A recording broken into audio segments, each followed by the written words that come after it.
A lot of beginner gardens don't fail because the gardener is lazy. They fail because the gardener is enthusiastic in exactly the wrong places. They buy too many seedlings.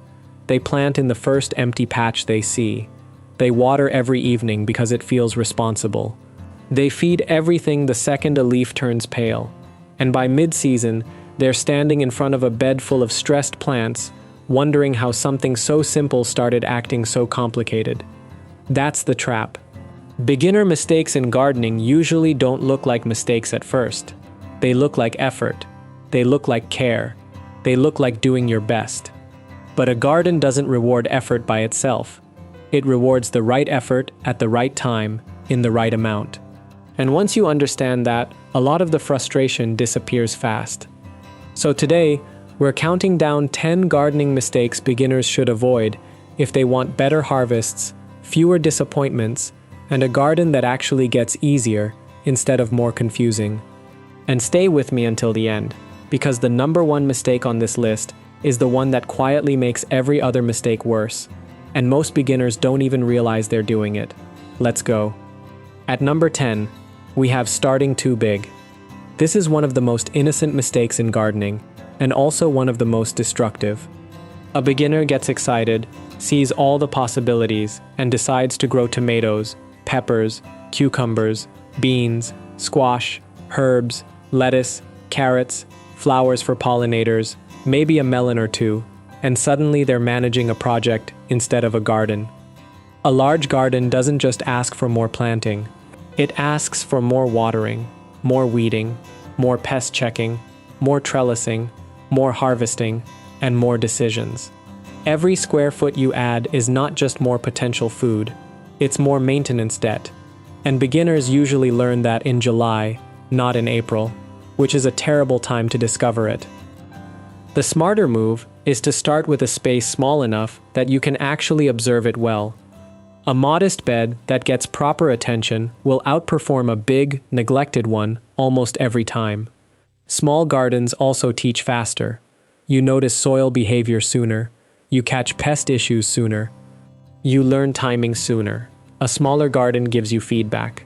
A too big garden gives you stress. The goal in year one is not to prove ambition. The goal is to build competence. And competence scales. Chaos does not. At number 9, we have choosing the spot before you measure the sun. A lot of beginners put the garden where it looks like a garden should go. Somewhere open, somewhere pretty, somewhere convenient. And then they realize halfway through the season that bright is not the same thing as full sun. Most vegetables are far less flexible about light than beginners expect. Leafy greens and some root crops can tolerate less, but most edible plants do best with real, direct sunlight for a large portion of the day. Fruiting crops, tomatoes, peppers, cucumbers, squash, are especially unforgiving here. If the garden only gets a few serious hours of sun, you're not setting those plants up for a strong season. You're setting up confusion. The plant grows, but not well. It flowers, but sparsely. It fruits, but weakly. And then the gardener blames fertilizer, bugs, or bad luck. Shade problems are sneaky, because the garden can still look alive. Alive is not the same thing as productive. A plant can survive in the wrong light for a long time while giving you almost nothing worth harvesting. So before you choose crops, choose truth. Watch the space. Count the sunlight after trees leaf out, not before. Notice where fences, sheds, and neighboring plants throw shade. The best garden location is not the one that looks nicest from the patio. It's the one that gives vegetables the conditions they actually need. At number 8, we have watering by habit instead of by soil. This one catches almost everybody, because watering feels like care. If a little is good, then more must be better. So beginners water every day, or every evening, or every time they walk past the hose. Not because the soil needs it, but because the routine makes them feel responsible. That's how roots get spoiled and plants get stressed at the same time. Vegetables generally need consistent moisture, but consistency is not the same thing as frequency. A shallow daily sprinkle trains roots to stay near the surface, where the soil dries out fastest. Then the moment you miss a day, The plant acts like it's been abandoned. That's not resilience, that's dependency. The better strategy is deeper, slower watering that actually reaches the root zone. Check the soil before you water. If it's dry a couple inches down, then yes, water. If it's still moist below the surface, leave it alone. A garden should be watered according to what the soil is doing, not what the calendar says. And there's another part beginners miss. Watering the leaves is usually the least useful part of watering. Roots need the moisture. Wet foliage, especially late in the day, can invite disease. Morning is a strong time to water if you have the choice. But if a plant is genuinely wilting from heat and drought, don't wait for a perfect schedule. Water when the plant needs help. Good gardeners don't just water often. They water intelligently. There's a difference. At number 7, we have planting without knowing your frost dates. This is where gardening stops being wishful thinking and starts becoming timing. Beginners love buying plants in packets. They are much less excited about calendars. That's a problem, because a garden is not built on enthusiasm alone. It's built on season length. If you don't know your average last spring frost and first fall frost, you're gardening blind. You don't know when it's truly safe to plant warm season crops. You don't know whether a fall crop has enough time to mature. You don't know whether that days to maturity number on the seed packet fits your reality or someone else's. And that's how people end up planting tomatoes too early, beans too late, or broccoli in the middle of the wrong weather window, and then concluding that the crop is difficult. A lot of crops are not difficult. They were just asked to perform in the wrong part of the calendar. The garden does not care what you're excited to plant this weekend. It cares what the season can support. Warm season crops want warm soil and a long runway. Cool season crops often want the exact opposite. Some crops are meant for spring, some are meant for fall, some can do both if the timing works. But none of that becomes visible until you look at frost dates and count honestly. The gardeners who seem lucky are often just doing math. At number 6, we have guessing at the soil and trying to fix everything with fertilizer.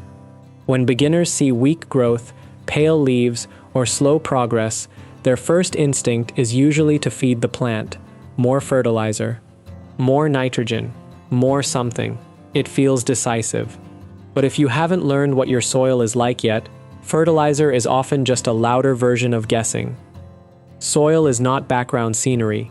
It is the entire operating system of the garden. It controls drainage, root growth, air movement, nutrient availability, and how forgiving the bed will be when the weather turns difficult. If your soil is compacted, exhausted, badly drained, or way off in pH, fertilizer alone does not solve the real issue. It can actually make the situation messier. That's why compost matters. That's why soil structure matters. And that's why a soil test is one of the least glamorous but most useful things a beginner can do, especially in a new garden space. A soil test tells you what's actually there, instead of what you assume is there. It keeps you from adding what you don't need and ignoring what you do. A lot of people want gardening to begin with plants. It usually begins with dirt, and the faster you accept that, the easier everything above the dirt becomes. At number 5, we have crowding plants because they look small right now. Seedlings are liars. Tiny tomato starts do not look like they need room. Carrot seedlings do not look like they need thinning. Lettuce doesn't look competitive when it's 2 inches tall. So beginners tuck everything closer together than the spacing guide suggests, usually because they're trying to maximize yield. What they actually maximize is competition. Plants that are too close together fight for light, water, nutrients, and airflow. Air movement drops. Humidity gets trapped. Leaves stay wet longer. Disease becomes more likely. Roots overlap sooner. Growth slows down. And the garden starts looking full before it starts performing well. This is one of those mistakes that feels efficient in May and looks foolish in July, because the garden fills in. Of course it does. That was never the question. The real question is whether the plants can still thrive once they've filled in. Crowding turns a healthy bed into a traffic jam. And yes, thinning seedlings can feel wasteful. Pulling or snipping extra plants after germination looks wrong to beginners. But failing to thin is usually what creates the real waste. A crowded row of carrots doesn't give you twice the harvest. It often gives you a collection of undersized compromises. Spacing is not pessimism. It's respect for what the mature plant is about to become. At number 4, we have working the soil when it's too wet. This one doesn't get enough attention, probably because it happens before the garden even looks like a garden. A rainy stretch ends, the sun comes out, and the beginner gets impatient. They till, dig, rake, or stomp around in beds that still haven't dried properly because they want to get moving. That impatience can cost you for months. Wet soil doesn't respond to handling the way good garden soil should. Instead of breaking apart cleanly, it smears, compresses, and collapses. The structure gets damaged. Air spaces disappear. Roots later move through that soil less easily. Water drains less evenly, and the bed becomes more stubborn for the rest of the season. There's a simple truth here that beginners often don't trust enough. Not every workable-looking day is actually a workable day. If the soil clumps hard in your hand and doesn't crumble easily, it's still too wet. Leave it alone. One extra day of patience is cheaper than weeks of root problems. A lot of gardening mistakes come from neglect. This one comes from eagerness. And eager mistakes are dangerous because they feel productive while they're doing damage. At number 3, we have letting weeds become real plants. Tiny weeds are an inconvenience. Established weeds are management. That's the difference beginners discover too late. A lot of people ignore early weeds because the garden still looks manageable. A few green invaders here, a few there, nothing dramatic. Then a week of heat passes, or a busy schedule happens, and suddenly the garden has competition everywhere. Now those weeds are taking moisture, nutrients, and light from the crops you actually meant to grow. Some are shading seedlings. Some are tangling around stems. Some are already getting close to seed. And once weeds go to seed, the problem stops being this season's problem. It becomes next season's welcome gift. The best weed control is not heroic. It's early. It's regular. It's almost boring. Pull them when they're small. Disturb them before they root deeply. Use mulch where it makes sense to block light and conserve moisture. Don't wait until the bed looks unruly and then try to win a dramatic weekend battle against 6 weeks of neglect. That is exhausting gardening, and it is completely avoidable. Weeds are easiest to defeat when they still look harmless. That's the part beginners tend not to believe, until the lesson becomes physical. At number 2, we have over-fertilizing, especially with nitrogen. If overwatering is the beginner's emotional mistake, over-fertilizing is the beginner's chemical one. A plant looks hungry, so the gardener feeds it. Growth still seems slow, so they feed it again. Leaves get larger, greener, more dramatic, and the gardener assumes the plan is working beautifully. Then the harvest underperforms. Excess nitrogen is famous for making plants look impressive while quietly reducing the part you actually wanted. Fruiting crops can put on lush, leafy growth and delay or reduce production. Plants can become softer, more attractive to pests, and less balanced overall. In other words, the garden looks vigorous but acts strangely. This is why more is such a dangerous instinct in gardening. A plant is not a gas tank. You do not fix every problem by adding input. Sometimes the correct move is less fertilizer, not more. Sometimes the correct move is better spacing, more sun, steadier watering, or patience. And beginners often miss that fertilizer behaves differently in different soils. Rich, heavier soils can hold nutrients differently than light, sandy soils. What works in one garden can burn or wash out in another. That's another reason guessing causes so much trouble. A garden that grows huge leaves is not automatically a successful garden. If the harvest is disappointing, the plant may not be starving. It may be overfed. And finally, at number 1, we have not paying attention often enough.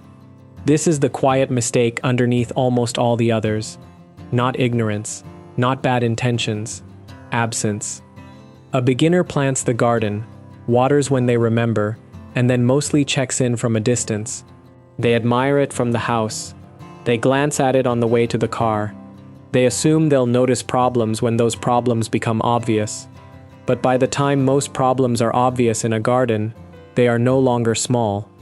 A little pest damage becomes a real infestation. A few weeds become a seed bank. Slight dryness becomes stress.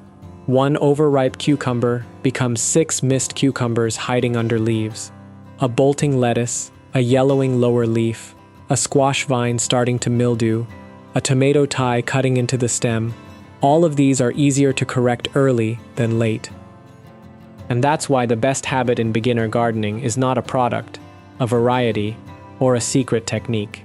It's presence. Walk the garden often, not once a week as a chore. Briefly, regularly, with curiosity. Look under leaves. Notice the soil. Watch what's changing. Harvest on time. Catch the small stuff before it grows teeth. Because good gardeners are not people with perfect memory or magical instincts. They are people who see things early. That is the real advantage. Early noticing. If you start smaller, choose the sunny spot. Water the soil instead of your feelings. Respect the calendar. Learn your dirt. Give plants room. Stay out of wet beds. Stop weeds before they matter. Feed with restraint. And actually pay attention. You'll avoid most of the misery that makes beginners think they're bad at gardening. They usually aren't bad at gardening. They're just trying hard in all the places the garden didn't ask for.